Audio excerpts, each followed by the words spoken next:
টাঙ্গাইলের যমুনা নদীর উপর নির্মিত যমুনা রেল সেতুতে সর্বোচ্চ গতিতে পরীক্ষামূলক ট্রেন চলাচল সম্পন্ন হয়েছে।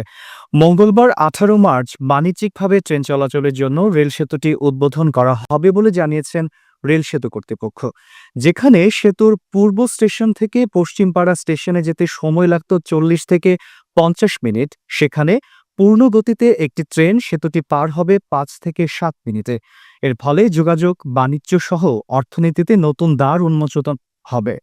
তবে সেতুর দুই প্রান্তে স্টেশন পার হলে সিগন্যাল ট্র্যাকের কারণে পুরোপুরি সফল পাবে না সাধারণ যাত্রীরা। 2021 সালের 21 মার্চ সেতুটির নির্মাণ কাজ শুরু হয়। 50টি পিলার আর 49টি স্প্যানের উপর অত্যাধুনিক স্টিল প্রযুক্তির অবকাঠামোতে তৈরি করা হয়েছে ডবল ট্র্যাকের এই সেতুটি। যমুনা নদীর উপর নির্মিত 4.8 কিলোমিটার দীর্ঘ এই রেল সেতুটি নির্মাণে ব্যয় হয়েছে 16,781 কোটি টাকা। জাপান ও বাংলাদেশ সরকারের যৌথ অর্থায়নে সেতুটি নির্মাণ করা হয়েছে।